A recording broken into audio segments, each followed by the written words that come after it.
right, next we've got Dipto Sarkar, who is joining us from Carleton University, which is in Ottawa in Canada. Dipto, you can go ahead and share your screen here. And Dipto is going to be talking to us today about indexing of region of interest. So not necessarily points of interest, but what we have here are regions of interest. So today I'm going to talk about how do we index ROIs. So we'll be moving a bit further away from POIs and looking at regions of interest. So this is very preliminary research, unlike the previous two. So the results here raise more questions than provide answers. So first, let's start with what is a POI? So far, we have only been looking at specific points of interest, which refer to a single XY location on the surface of the Earth. However, the concept of ROI is not new. We know that points can be expanded into polygons and thus form regions of interest or volumes of interest.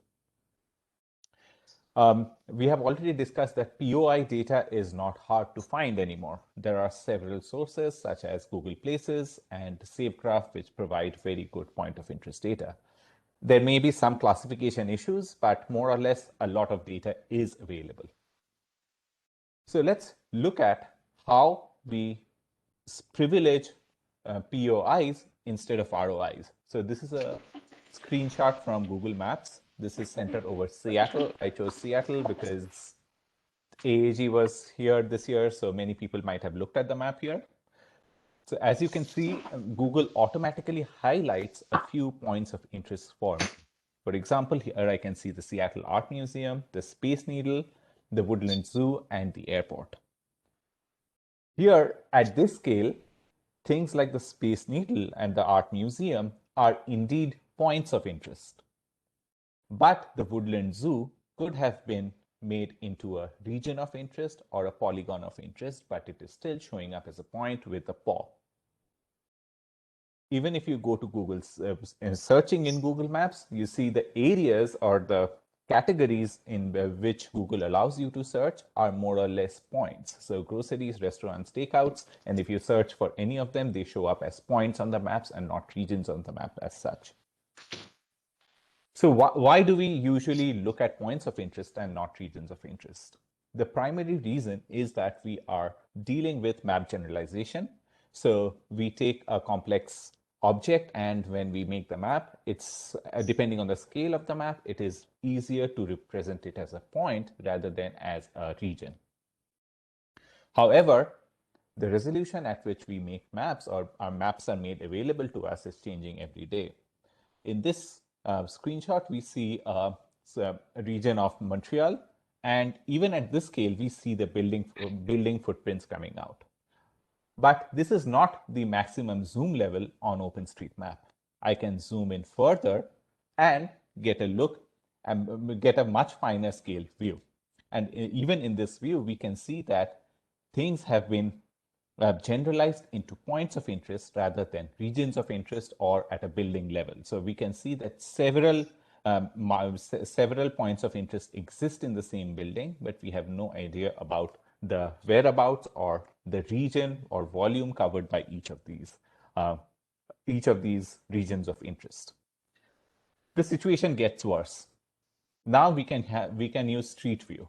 So if you are using Street View, this is how Mansfield looks like, or a region of this map looks like when you are on Street View.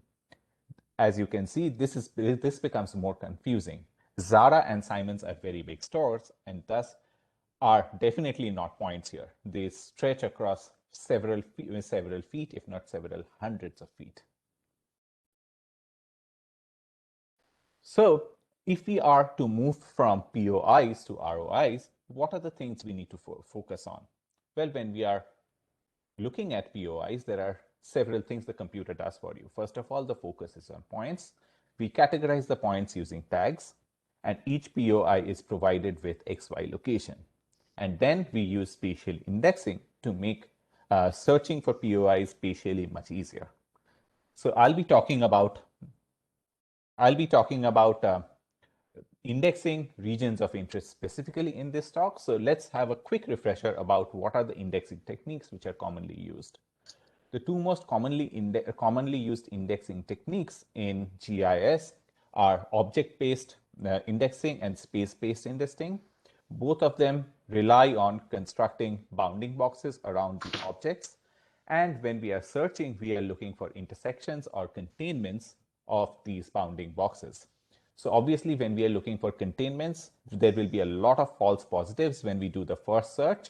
But after we have narrowed down our search results, we can use exact matching, which gives us the exact results we are looking for. When we are using an object-based clustering, we create bounding boxes around our objects, and we try to create a balanced tree, and the structure of the tree depends on the nature of the data. So here in the top example, we see that if we are searching for the containment of or intersection of the triangle B, at the first level, we will discard the bounding boxes R2. In the second level, we will be discarding R3, and we will only be concentrating on R4 and R5. Then when we look further inside R5, we see that R13 and R14 are not of interest to us. So what we are left with are looking at the bounding boxes R5 and R11 in our R3. So when we are looking at the tree, we are basically moving from the nodes to the leaves to find the objects which are of interest to us. The second technique which we use is space-based indexing. Space-based indexing also uses bounding boxes, but it does so in a slightly different way. In space-based indexing, we are looking to decompose the space we are looking at, and we are looking to decompose it in such a way that each leaf node is as homogeneous as possible. To do that, what we start with a region as we see in the bottom image here, and we keep dividing it into fours unless we get homogeneous spaces. So in the first case, when we look at this top part here, so we have this entire region, we divide it into four, and we look at the top part here, this is completely homogeneous. So the leaf node 1 here is not further subdivided. On the other hand, when we look at the region 2, which is this part of the square, we see that this is not completely homogeneous, so we have to divide it further before we can get pure nodes. So again, the number of divisions will depend on the structure of the data here. Space-based index are slightly less common, even though some indexing techniques like S2, which is used by Google, are sometimes reliant on space-based quad tree indexing.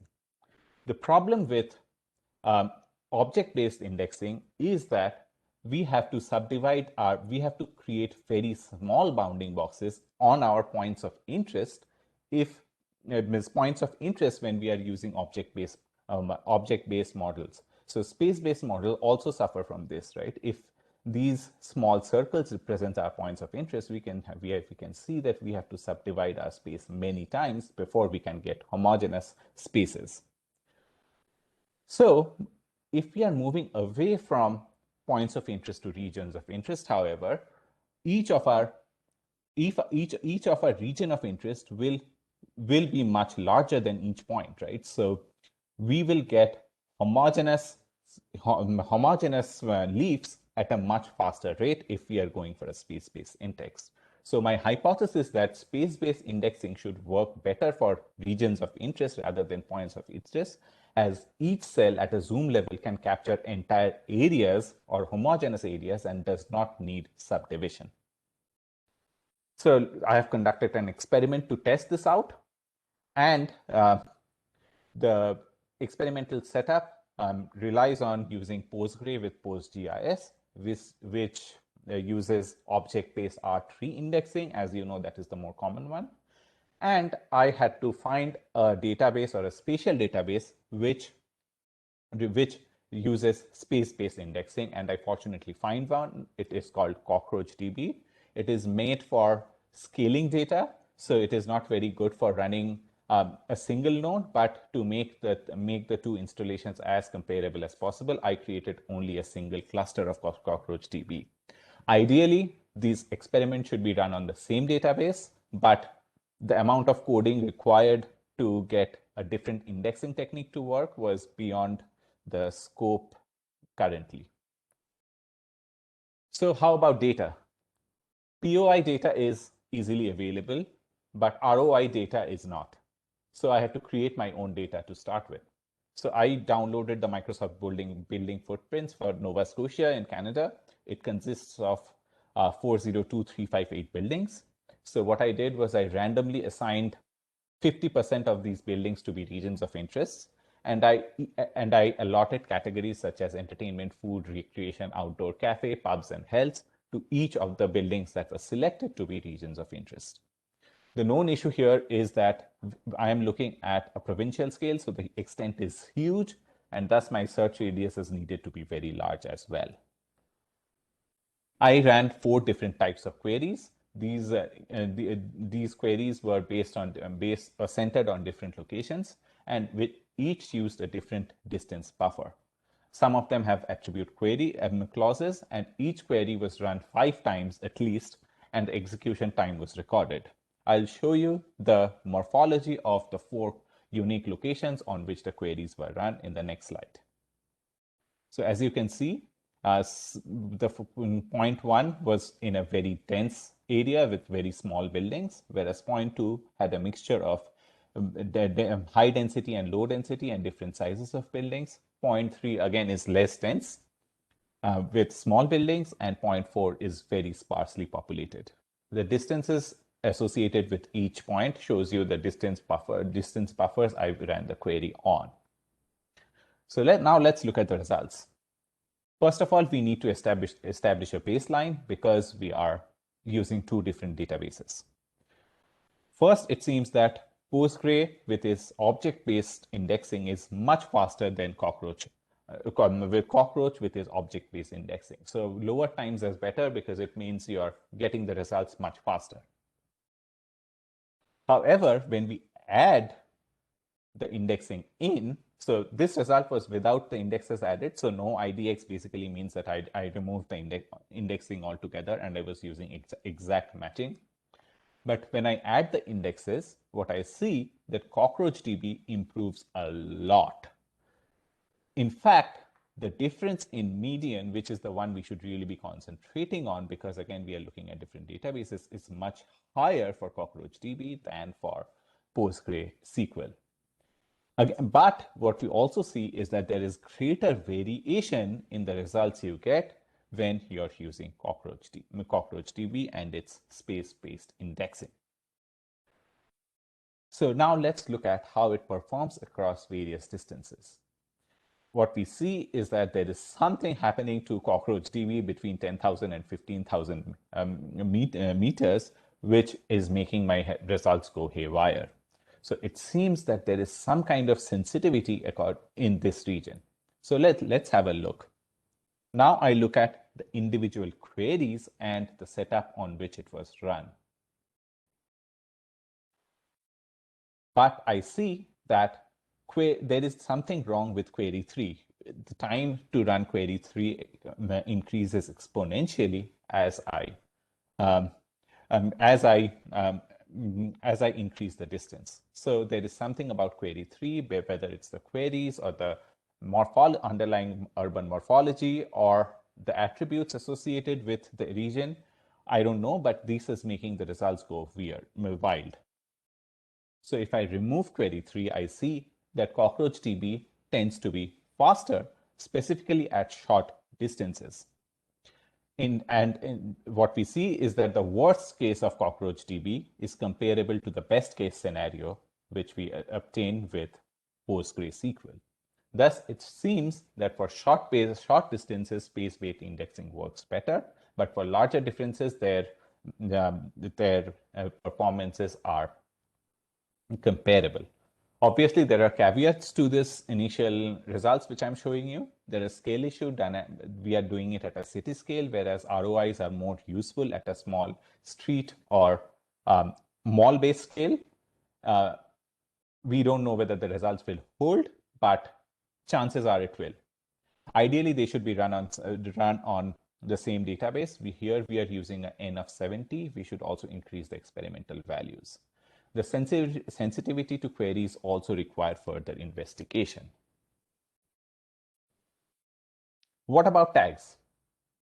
When we are using POIs, we are annotating each point with its associated attributes.